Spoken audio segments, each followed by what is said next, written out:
to that treaty framework in our experience. So we will march for our language when we hear that it's about to die. We will walk our children out of schools when we're tired of having them being oppressed and dealing with racist interventions and being denied their language and culture. We will do those things as a people.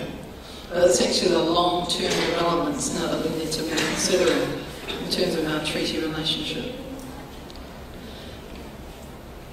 So this is really what happens at Waitangi, at one end of Waitangi, every year on February the 6th, 1840. Every year there is what we call a hikoi. There is a march that is a remembering of a need to honour the treaty as everyone else has a party.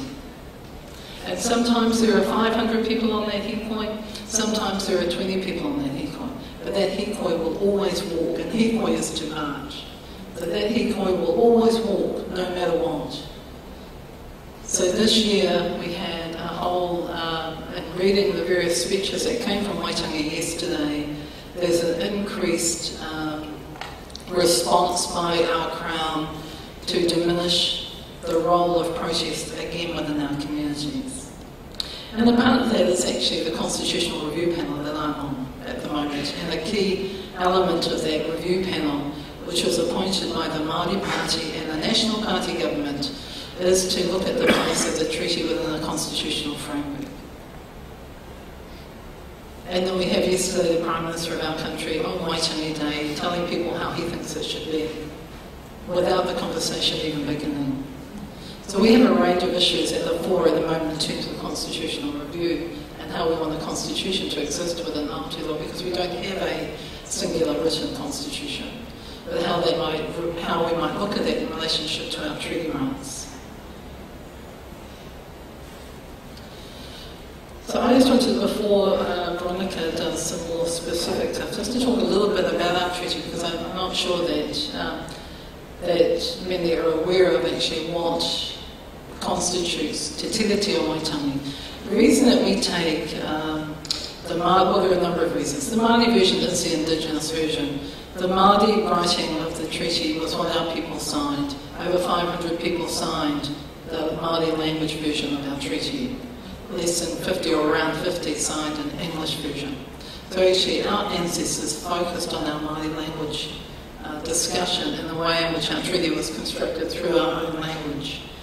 And it is a treaty that is about maintaining self-determination and sovereignty. It uses very clearly the notions of rangatiratanga, which is a maintenance of chieftainship, of sovereignty, of control of Indigenous people over Indigenous things. So rangatiratanga and te o rangatiratanga, as we asserted, is an assertion of Māori sovereignty in the language that they understand that to be.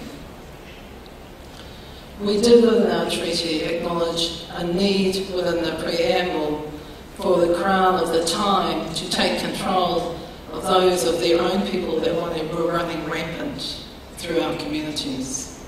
And actually the preamble says very clearly, there's a lot of you people here and they're out of control and you need to govern them. And we're doing this because you need to govern your people. And you need to govern them in a way that maintains our rights. So within the first section, we have that notion of a gathering of people in order to advance to the Queen of England of that time an ability to govern their own on our land.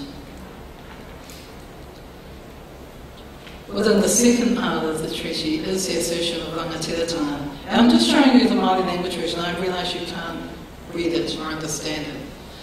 Well, you can read it, but you can't translate it.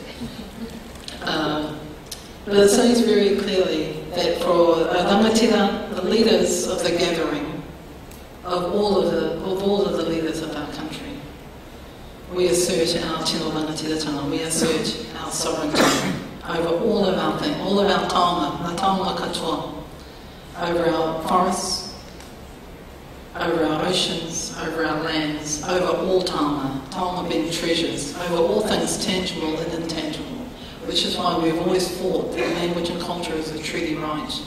A treaty right is not an economic, measurable, material thing. A treaty right goes across all things.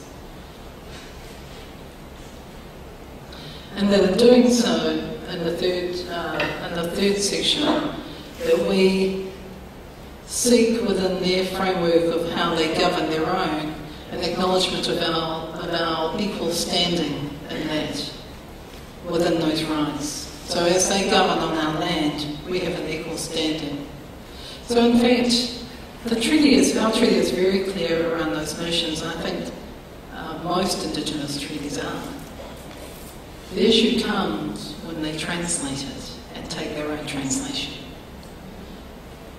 And so our constant battle is that notion of taking a rangatiratanga and then retranslating that, and taking kawanatanga and then retranslating that. So they take a notion of their ability to govern their own and they make that sovereignty.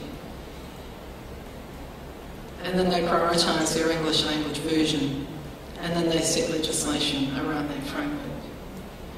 And in very general terms, that is the basis of all of our claims. Is that through the treaty we have never ceded anything. We never ceded lands. We never ceded anything. Through our treaty we gave an ability for two people to work in an honourable way, because actually up to that time they were not operating in an honourable way. And as an oral language people, as many of you will know, the word is your truth. Your word is your truth. We have many sayings within our language and culture that say things like, you can parry a spear but you cannot parry a word. That is the power of a word.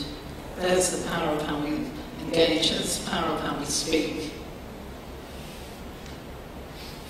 And that brings a whole framework of understanding, both for how we speak with our settler colonial governments, but also with how we speak with each other.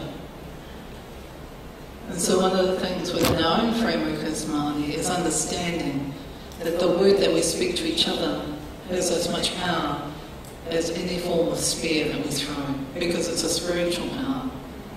So the treaty, Te Tiriti o Waitanga, when we seek to honour that, we're seeking to honour a spiritual binding document that they would refer to as a covenant.